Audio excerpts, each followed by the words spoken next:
আদিত্য, কাল একটু সময় হবে তোমার? কয়দিন ধরে ভীষণ মাথা ব্যথা, একটু ডাক্তারের কাছে যেতাম। আদিত্য ল্যাপটপে বসে কাজ করছিল, এমন সময় কথাটা বলে উঠল মোহনা।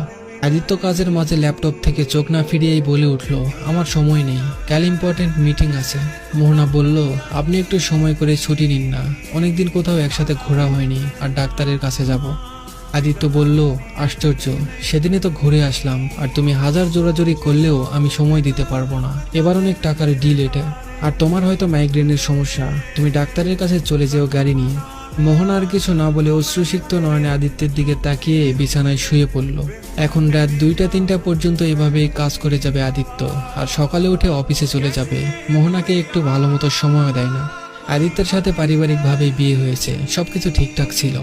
আদিত্য ভাবে টাকাই সব সুখের মূল, কিন্তু আসলেই কি তা সঠিক? একটা মানুষকে সময় দেওয়ার থেকে বড় সুখ আর নেই। সারাদিন মোহনা বাসায় একা একা পড়ে থাকে, রাতে আদিত্য আসলেও একটু কাছে টেনে সময়ও দেয় না। তার ভাবনাতেও আসে না যে একটা মানুষ তার অপেক্ষায় সারাদিন একা একা কাটিয়ে দেয়। এই না যে আদিত্য মোহনাকে ইগনোর করে, সেও ভালোবাসে মোহনাকে, কিন্তু ওই যে টাকায় সব ভাবে সে। কয়দিন ধরে মোহনার হঠাৎ হঠাৎ ভীষণ মাথা ব্যথা ওঠে, তাই আজকে ভাবলো আদিত্যকে একটু বলে একসাথে ডাক্তারের কাছে যাবে, কিন্তু তার হলো না। মোহনা এসব ভাবতে ভাবতেই ঘুমিয়ে পড়ে। আদিত্য কাজ শেষ হতে হতে অনেক রাত করালো। সে মোহনার দিকে এক ফলক তাকিয়ে কাঁথা টেনে দিয়ে নিজেও শুয়ে পড়ল। সকালে উঠে পাশে আদিত্যকে দেখলো না মোহনা, বোধহয় অফিসে চলে গেছে। মোহনার আজ উঠতে উঠতে দেরি হয়ে গিয়েছে। ইস, মানুষটা তার জন্য না খেয়ে অফিসে গেল। মোহনা আপন মনে বিড়বিড় করে ফ্রেশ হয়ে এলো। তারও আর কিছু খেতে ইচ্ছে করেনি, তাই রেডি হয়ে ডাক্তারের উদ্দেশ্যে বেরিয়ে পড়ল।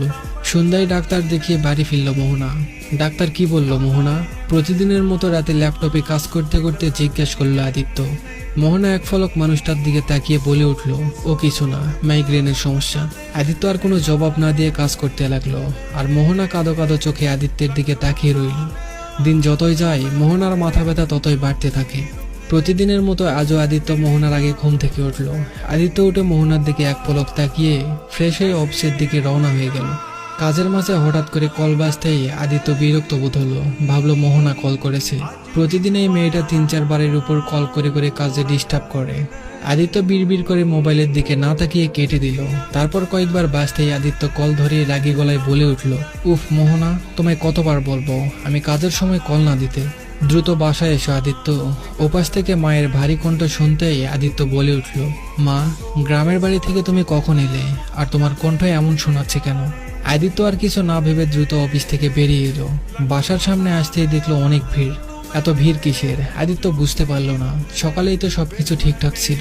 আদিত্য দ্রুত ভিড় ঠেলে ঢুকতেই দেখলো সাদা কাপড়ে ঢাকা তার প্রিয়তমা প্রেয়সী শুয়ে আছে। আদিত্য স্তব্ধ। সে দ্রুত গিয়ে এগিয়ে মোহনার পাশে মেঝেতে ধপ করে বসে পড়ল।